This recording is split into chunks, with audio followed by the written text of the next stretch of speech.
আসসালামু আলাইকুম। এখনকার সংবাদে আপনাদেরকে স্বাগত জানাচ্ছি। শুরুতে থাকছে সংবাদ শিরোনাম, এরপরে থাকছে বিস্তারিত সংবাদ। ভারত পাকিস্তানের টেকসই যুদ্ধবিরতির জন্য কাজ করছে যুক্তরাষ্ট্র ও ব্রিটেন। স্লোভেনিয়ায় নিজের জন্ম শহর থেকে উধাও মেলানিয়া ট্রাম্পের মূর্তি।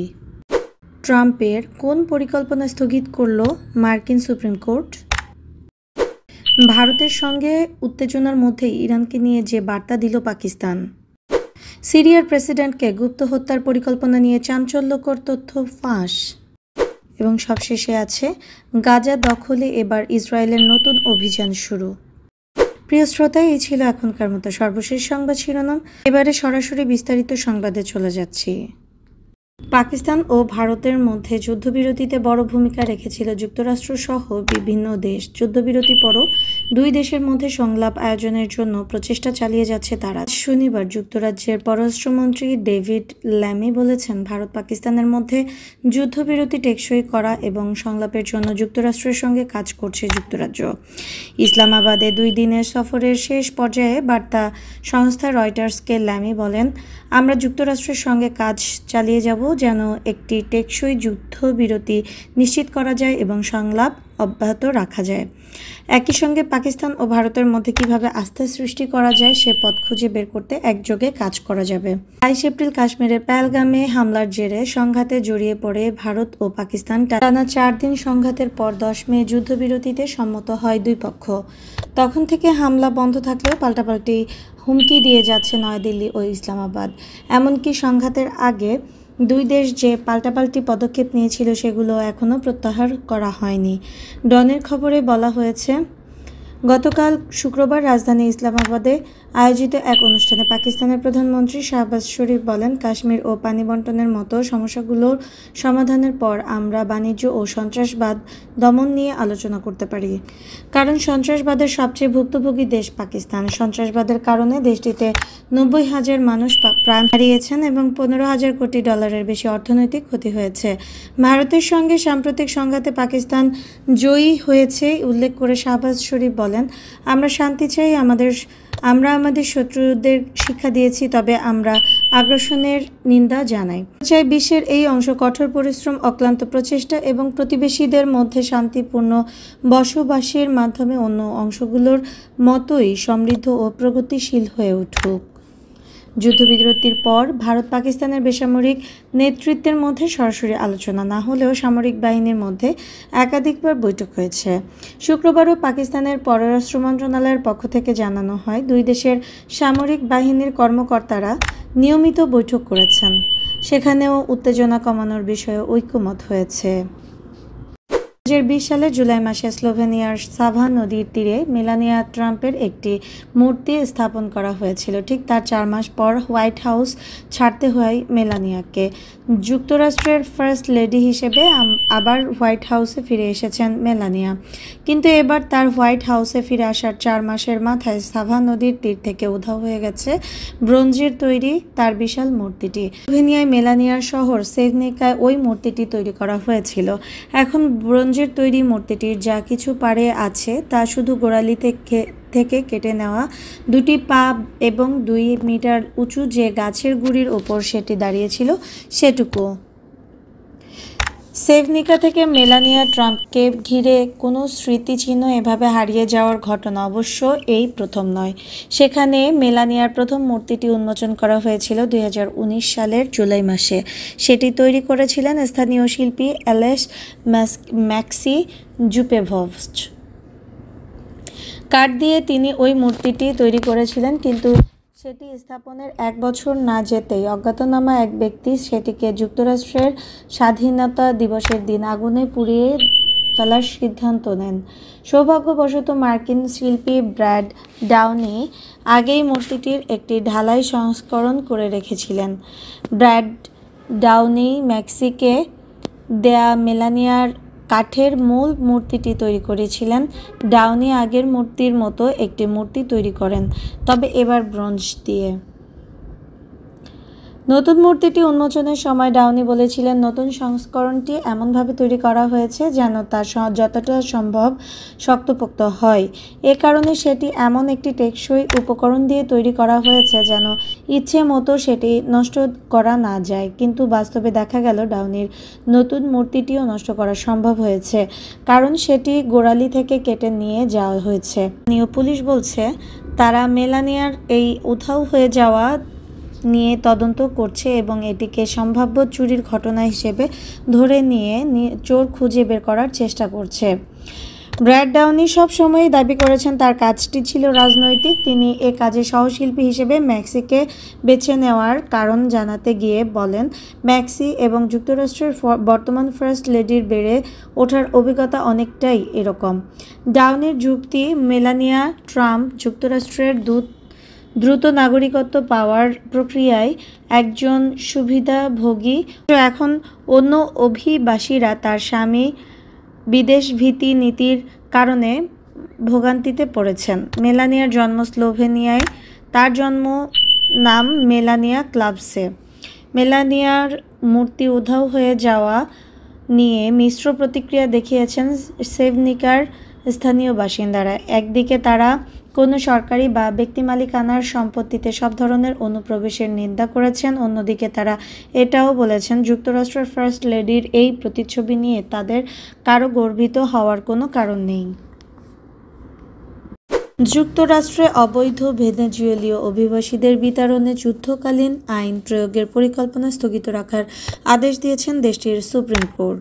সাবেক মার্কিন প্রেসিডেন্ট ডোনাল্ড ট্রাম্পের এই উদ্যোগে বড় ধাক্কা হিসেবে দেখা হচ্ছে আদালতের এই সিদ্ধান্তকে। মার্কিন সংবাদ মাধ্যম CNN এর এক প্রতিবেদনে জানানো হয়েছে, সুপ্রিম কোর্টের রায়ে টেক্সাসে আটক গ্যাং ট্রেন দে আরাগুয়া এর সন্দেহভাজন সদস্যদের ফেরত পাঠানোর কার্যক্রম আপাতত বন্ধ থাকবে। ট্রাম্প প্রশাসন যেই আইন প্রয়োগ করতে চেয়েছিল তা হলো 1994 সালের এলিয়েন এনিমিস অ্যাক্ট। এই আইনটি মূলত যুদ্ধকালীন সময়ে বিদেশি নাগরিকদের দ্রুত নির্বাসনের জন্য ব্যবহৃত হতো। প্রেসিডেন্টের নির্বাহী ক্ষমতার অংশ হিসেবে এই আইন প্রয়োগে অনুমতি থাকলেও বর্তমানে যুক্তরাষ্ট্র কোনো যুদ্ধ পরিস্থিতিতে নেই, ফলে এর ব্যবহার নিয়ে ব্যাপক সমালোচনা ও আইনি বিতর্ক তৈরি হয়েছে। বিশেষজ্ঞরা বলেছেন এই আইন প্রয়োগের যৌক্তিকতা এখন প্রশ্নবিদ্ধ এবং এটি সংবিধান ও মানবাধিকার লঙ্ঘনের ঝুঁকি তৈরি করতে পারে। ট্রাম্পের ক্ষোভ, সুপ্রিম কোর্টের রায়ের পর ট্রাম্প নিজের সামাজিক যোগাযোগ মাধ্যম ট্রুথ সোশ্যালে ক্ষোভ প্রকাশ করে লেখেন, সুপ্রিম কোর্ট আমাদের অপরাধীদের দেশ থেকে বের করে দিচ্ছে না। ট্রাম্প প্রশাসনের মতে ভেনেজুয়েলা থেকে আসা বহু অবৈধ অভিবাসী অপরাধে জড়িত এবং দেশের নিরাপত্তার স্বার্থে তাদের তাৎক্ষণিকভাবে ফেরত পাঠানো জরুরি। আইন বিশ্লেষকরা মনে করছেন এই মামলাটি যুক্তরাষ্ট্রে অভিবাসন নীতির ভবিষ্যৎ এবং প্রেসিডেন্টের নির্বাহী ক্ষমতা নিয়ে একটি গুরুত্বপূর্ণ নজির স্থাপন করতে পারে। বিশেষত শান্তিকালীন সময়ে যুদ্ধকালীন আইন প্রয়োগ করা যাবে কিনা সে প্রশ্নে আদালতের অবস্থান এই বিষয়ে দীর্ঘমেয়াদী দৃষ্টান্ত হতে পারে। পাকিস্তান ও ভারতের মধ্যকার সাম্প্রতিক সামরিক উত্তেজনার প্রেক্ষাপটে ইরানের শান্তি উদ্যোগের প্রশংসা করেছেন পাকিস্তানের আন্তঃবাহিনী জনসংযোগ অধিদপ্তরের মহাপরিচালক লেফটেন্যান্ট জেনারেল আহমেদ শরীফ চৌধুরী। সম্প্রতি ইরান ভিত্তিক সংবাদ সংস্থা ইরনাকে দেওয়া এক সাক্ষাৎকারে ISPR মহাপরিচালক বলেন, আন্তর্জাতিক সম্প্রদায়ের প্রতি আমরা কৃতজ্ঞ, বিশেষ করে আমাদের ভ্রাতৃপ্রতিম দেশ ইসলামী প্রজাতন্ত্র ইরানের প্রতি। তিনি আরও বলেন, আমাদের সচেতন থাকতে হবে, কিছু শক্তি এই অঞ্চলে বিভ্রান্তি ও ভুল বোঝাবুঝি সৃষ্টি করে ভ্রাতৃপ্রতিম দেশগুলোর মধ্যে বিভেদ ঘটাতে যাচ্ছে এবং বাইরের প্রভাব ব্যবহার করে দূরত্ব সৃষ্টি করতে চায়।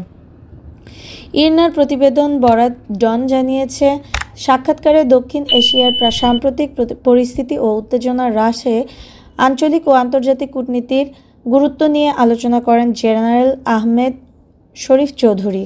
তিনি ইরানের পররাষ্ট্রমন্ত্রী আব্বাস আরাকচির ইসলামাবাদ সফর নিয়ে মন্তব্য করেন। উল্লেখ্য, আব্বাস আরাকচি তার সফরে পাকিস্তানের প্রধানমন্ত্রী শাহবাজ শরীফ এবং সেনা প্রধান জেনারেল আসিম মুনিরের সঙ্গে বৈঠক করেন। পরে তিনি নয়াদিল্লিও সফর করেন এবং উভয় পক্ষকে সংযম দেখানোর আহ্বান জানান। DGISPR বলেন, উত্তেজনা হ্রাসে আন্তর্জাতিক সম্প্রদায় এবং বিশেষ করে ইরানের প্রচেষ্টায় আমরা সন্তুষ্ট। জেনারেল চৌধুরী বলেন, ইরান ও পাকিস্তান দিনের ভ্রাতৃপ্রতিম সম্পর্ক ভাগ করে নিচ্ছে এবং সব সংকটে একে অপরের পাশে থেকেছে।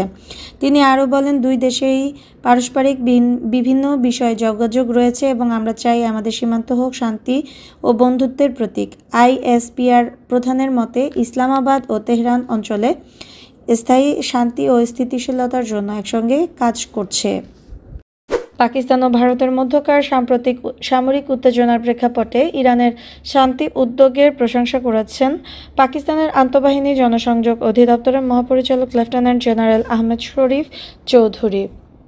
সম্প্রতি ইরান ভিত্তিক সংবাদ সংস্থা ইরনাকে দেওয়া এক সাক্ষাৎকারে আইএসপিআর মহাপরিচালক বলেন, আন্তর্জাতিক সম্প্রদায়ের প্রতি আমরা কৃতজ্ঞ, বিশেষ করে আমাদের ভ্রাতৃপ্রতিম দেশ ইসলামী প্রজাতন্ত্র ইরানের প্রতি। তিনি আরও বলেন, আমাদের সচেতন থাকতে হবে, কিছু শক্তি এই অঞ্চলে বিভ্রান্তি ও ভুল বোঝাবুঝি সৃষ্টি করে ভ্রাতৃপ্রতিম দেশগুলোর মধ্যে বিভেদ ঘটাতে যাচ্ছে এবং বাইরের প্রভাব ব্যবহার করে দূরত্ব সৃষ্টি করতে চায়। ইরনার প্রতিবেদন বরাত ডন জানিয়েছে, সাক্ষাৎকারে দক্ষিণ এশিয়ার সাম্প্রতিক পরিস্থিতি ও উত্তেজনা হ্রাসে আঞ্চলিক ও আন্তর্জাতিক কূটনীতির গুরুত্ব নিয়ে আলোচনা করেন জেনারেল আহমেদ শরীফ চৌধুরী। তিনি ইরানের পররাষ্ট্রমন্ত্রী আব্বাস আরাকচির ইসলামাবাদ সফর নিয়ে মন্তব্য করেন। উল্লেখ্য, আব্বাস আরাকচি তার সফরে পাকিস্তানের প্রধানমন্ত্রী শাহবাজ শরীফ এবং সেনা প্রধান জেনারেল আসিম মুনিরের সঙ্গে বৈঠক করেন। পরে তিনি নয়াদিল্লিও সফর করেন এবং উভয় পক্ষকে সংযম দেখানোর আহ্বান জানান। ডিজিআইএসপিআর বলেন, উত্তেজনা হ্রাসে আন্তর্জাতিক সম্প্রদায় এবং বিশেষ করে ইরানের প্রচেষ্টায় আমরা সন্তুষ্ট। জেনারেল চৌধুরী বলেন, ইরান ও পাকিস্তান দিনের ভ্রাতৃপ্রতিম সম্পর্ক ভাগ করে নিচ্ছে এবং সব সংকটে একে অপরের পাশে থেকেছে। তিনি আরও বলেন, দুই দেশেই পারস্পরিক বিভিন্ন বিষয়ে যোগাযোগ রয়েছে এবং আমরা চাই আমাদের সীমান্ত হোক শান্তি ও বন্ধুত্বের প্রতীক। আইএসপিআর প্রধানের মতে, ইসলামাবাদ ও তেহরান অঞ্চলে স্থায়ী শান্তি ও স্থিতিশীলতার জন্য একসঙ্গে কাজ করছে। ইসরায়েলি বাহিনী গাজায় সশস্ত্র গোষ্ঠী হামাসকে পরাজিত করা এবং সেখানে থাকা ইসরায়েলি বাকি জিম্মিদের মুক্ত করতে বড় ধরনের একটি সামরিক অভিযান শুরুর ঘোষণা দিয়েছে। বিষয়টি নিয়ে ইসরায়েলি প্রতিরক্ষা বাহিনী বা আইডিএফ তাদের হিব্রু ভাষায় পরিচালিত এক্স অ্যাকাউন্টে এক পোস্টে জানিয়েছে, তারা অপারেশন গিডিয়ন্স চ্যারিয়টস নামে একটি সামরিক অভিযান শুরু করেছে, যার লক্ষ্য গাজার কৌশলগত এলাকার দখল নেওয়া। গাজায় হামাস নিয়ন্ত্রিত স্বাস্থ্য মন্ত্রণালয়ের কর্মকর্তারা জানিয়েছেন, বৃহস্পতিবার থেকে ইসরায়েলি হামলায় প্রায় 250 জন নিহত হয়েছেন। 2 মাসের যুদ্ধবিরতি ভেঙে গত মার্চ মাস থেকে গাজায় মানবিক সহায়তা প্রবেশে নিষেধাজ্ঞা দেয় ইসরায়েল। শুক্রবার মার্কিন প্রেসিডেন্ট ডোনাল্ড ট্রাম্প বলেন, গাজায় অনেক মানুষ না খেয়ে দিন কাটাচ্ছে। ইসরায়েলি প্রতিরক্ষা বাহিনী তাদের হিব্রু ভাষার অ্যাকাউন্টে থেকে যে পোস্টটি দিয়েছে সেখানে এই অভিযানের একটি নাম দিলেও ইংরেজি ভাষার পোস্টে এই অভিযানের নাম ব্যবহার করেননি। সেখানে তারা বলেছেন, যতক্ষণ পর্যন্ত হামাস হুমকি না হয়ে ওঠে এবং তাদের কাছ থেকে থাকা সব জিম্মি মুক্ত না হয়, ততক্ষণ পর্যন্ত আমরা আমাদের অভিযান বন্ধ করব না। এই পোস্টে আরও দাবি করা হয়েছে, গত 24 ঘন্টায় গাজা উপত্যকায় 150টিরও বেশি সন্ত্রাসী লক্ষ্যবস্তুতে হামলা চালানো হয়েছে। গাজায় পুনরায় যুদ্ধবিরতি আলোচনা শুরু করতে এবং অবরোধ প্রত্যাহারে আন্তর্জাতিক চাপ বাড়ার পরও ইসরায়েল হামলা আরও তীব্রতর বাড়িয়েছে এবং সীমান্তে সাঁজোয়া বাহিনীও মোতায়েন করেছে। ইসরায়েলি গণমাধ্যম টাইমস অফ ইসরায়েল বলেছে, অপারেশন গিডিয়ন্স চ্যারিয়টস এটি একটি বাইবেলের যোদ্ধার নামে রাখা। এর আগে ইসরায়েলের প্রধানমন্ত্রী বেনিয়ামিন নেতানিয়াহু চলতি মাসের শুরুতে বলেছিলেন, ইসরায়েল গাজার তীব্র আক্রমণের প্রস্তুতি নিচ্ছে, যার উদ্দেশ্য ওই এলাকা তাদের দখলে রাখা। যদিও ইসরায়েলি সরকারের পক্ষ থেকে বলা হয়, মার্কিন প্রেসিডেন্ট ডোনাল্ড ট্রাম্পের মধ্যপ্রাচ্য সফর শেষ না হওয়া পর্যন্ত তাদের এই অভিযান শুরু হবে না। শুক্রবারই ট্রাম্প সফর শেষে মধ্যপ্রাচ্য ত্যাগ করেন। এই বিষয়ে জাতিসংঘের মানবাধিকার প্রধান ফলকার টুর্ক বলেন, ইসরায়েলের সাম্প্রতিক সামরিক অভিযান আন্তর্জাতিক আইন লঙ্ঘনের শামিল হতে পারে। উল্লেখ্য, গাজায় হামাস পরিচালিত স্বাস্থ্য মন্ত্রণালয়ের তথ্য মতে এখন পর্যন্ত ইসরায়েলি হামলায় গাজায় 53,000-এরও বেশি ফিলিস্তিনি মারা গেছে। প্রিয় শ্রোতা, এই ছিল এখনকার মতো সর্বশেষ সংবাদ। পরবর্তী সংবাদ শোনার আহ্বান জানিয়ে শেষ করছি এবং সেই সাথে অনুরোধ করছি, ভিডিওটি ভালো লেগে থাকলে চ্যানেলটিতে সাবস্ক্রাইব করুন, পাশে থাকা বেল আইকনটিতে একটি ক্লিক করে রাখুন নোটিফিকেশন খুব দ্রুত পাওয়ার জন্য, এবং শেয়ার কমেন্ট করতে ভুলবেন না। ধন্যবাদ।